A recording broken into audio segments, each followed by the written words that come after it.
Puji syukur kehadirat Allah Subhanahu wa Ta'ala, sholawat serta salam tak lupa terlimpah curahkan kepada Nabi besar Muhammad Shallallahu Alaihi Wasallam. Pada kesempatan kali ini kita masih bisa diberi sehat, diberi nikmat, dan bisa menyelesaikan tugas dengan tepat waktu. Saya Hilda Oktaviani dan saya dan kelompok akan menjelaskan tentang pendidikan dan tenaga kependidikan. Di sini saya akan membahas tentang pendidik dan tenaga kependidikan. Pada pasal 39 Undang-Undang Nomor 20 Tahun 2003 tentang Sisdiknas yang menyatakan bahwa tenaga kependidikan bertugas melaksanakan administrasi, pengelolaan, pengembangan, pengawasan, dan pelayanan teknis untuk menunjang proses pendidikan pada satuan pendidikan. Dan pendidikan merupakan tenaga profesional yang bertugas merencanakan dan melaksanakan proses pembelajaran, menilai hasil pembelajaran, melakukan pembimbingan dan pelatihan, serta melakukan penelitian dan pengabdian kepada masyarakat, terutama bagi pendidik pada perguruan tinggi.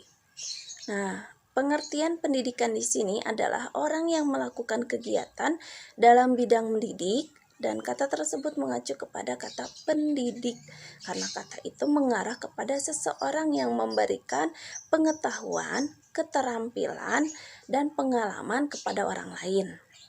Adapun pengertian pendidik menurut istilah yang telah banyak dirumuskan oleh para ahli pendidikan seperti menurut Sutari Imam Barnadib, pendidik adalah orang yang dengan sengaja mempengaruhi orang lain untuk mencapai kedewasaan.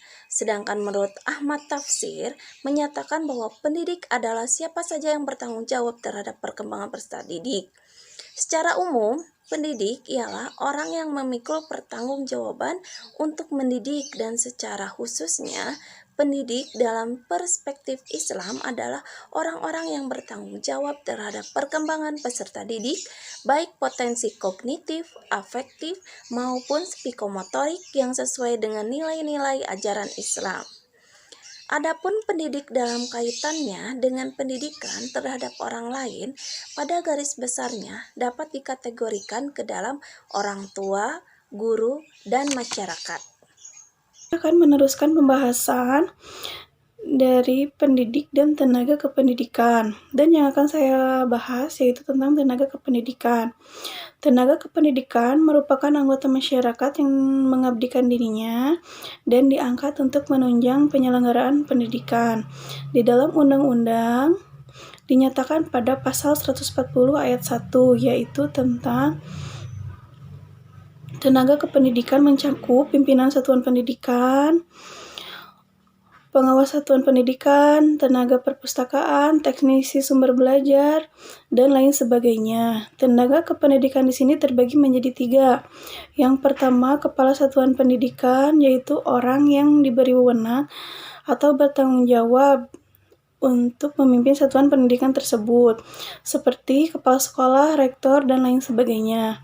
Kepala satuan pendidikan juga harus mampu melakukan tugasnya sebagai edukator, manajer, administrator, motivator, dan inovator. Yang kedua, pendidik merupakan tenaga kependidikan yang berpartisipasi dalam penyelenggaraan pendidikan dengan tugas khusus. Profesi pendidik juga memiliki sebutan khusus seperti dosen, guru, tutor, instruktur, dan fasilitator. Yang ketiga, tenaga kependidikan lainnya, yaitu orang yang berpartisipasi dalam penyelenggaraan pendidikan, meskipun mereka tidak terlibat langsung dalam penyelenggaraan pendidikan tersebut, seperti wakil kepala sekolah, tata usaha, dan operator sekolah. Perencanaan merupakan pemikiran sebelum pelaksanaan suatu tugas. Jadi, perencanaan pembelajaran berarti pemikiran tentang penerapan prinsip-prinsip umum pembelajaran tersebut di dalam pelaksanaan tugas pembelajaran. Dalam suatu situasi interaksi guru dan murid, baik di dalam kelas maupun di luar kelas. Karena dengan perencanaan itu, maka seseorang guru akan bisa memberikan pembelajaran dengan baik, karena ia dapat menghadapi situasi dalam kelas secara tegas, mantap, dan fleksibel. Dalam hal ini, Gafar menegaskan bahwa perencanaan dapat diartikan sebagai proses penyusunan berbagai keputusan yang akan dilaksanakan pada masa yang akan datang untuk mencapai tujuan yang ditentukan. Pelaksanaan pembelajaran yang mendidik dan dialogis. Kegagalan pelaksanaan pembelajaran sebagian besar disebabkan oleh penerapan metode pendidikan konvensi, anti-dialog, proses penjinakan, pewarisan pengetahuan, dan tidak bersumber pada realita masyarakat. Dalam rencana peraturan pemerintah tentang guru, bahwa guru harus memiliki kompetensi untuk melaksanakan pembelajaran yang mendidik dan dialogis. Hal ini berarti bahwa pelaksanaan pembelajaran harus berangkat dari proses dialogis antara sesama subjek pembelajaran, sehingga melahirkan pemikiran kritis dan komunikasi. Tanpa komunikasi tidak akan ada pendidikan sejati. Pemanfaatan teknologi pembelajaran. Program digitalisasi sekolah saat ini sangat penting.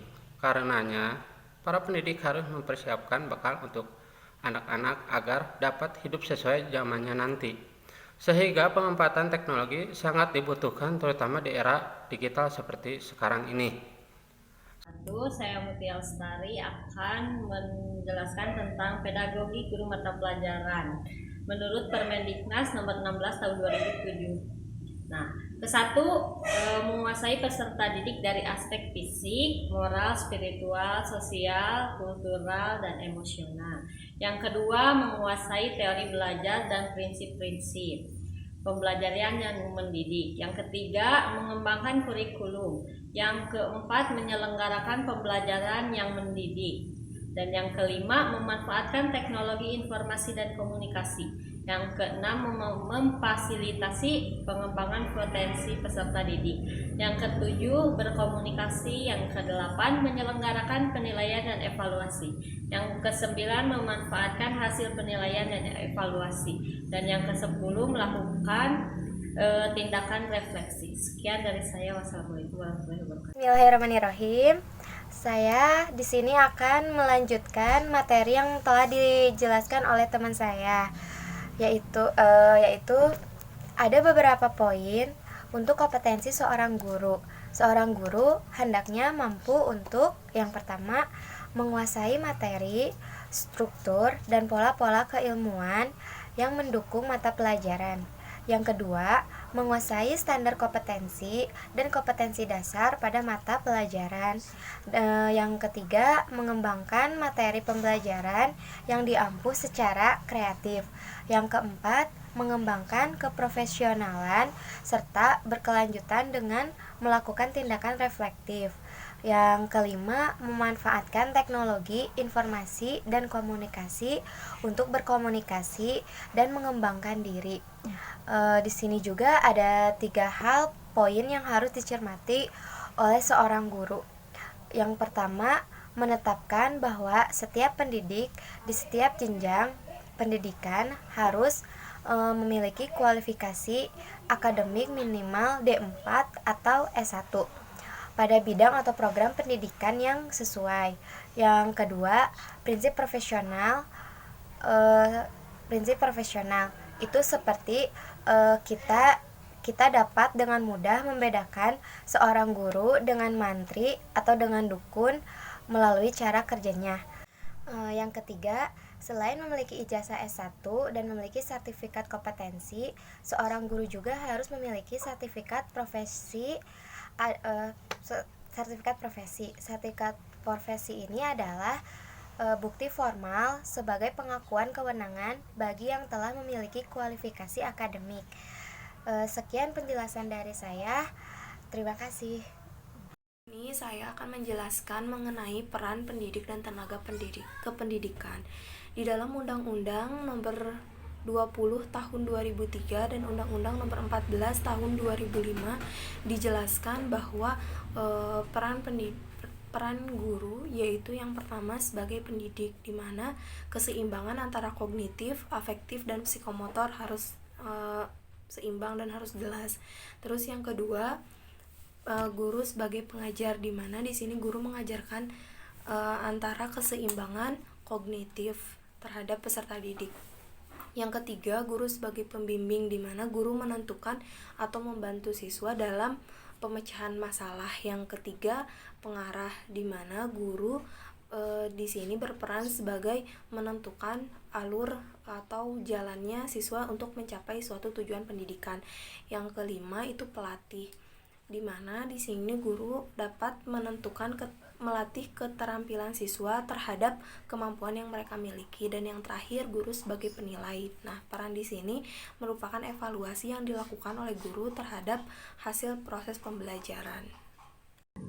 Baik, kesimpulannya adalah secara umum pendidikan ialah orang yang memikul pertanggungjawaban untuk mendidik, yaitu orang-orang yang bertanggung jawab terhadap perkembangan peserta didik.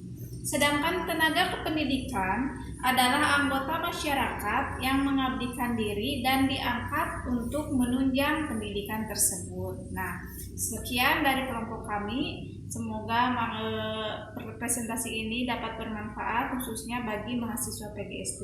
Wassalamualaikum warahmatullahi wabarakatuh.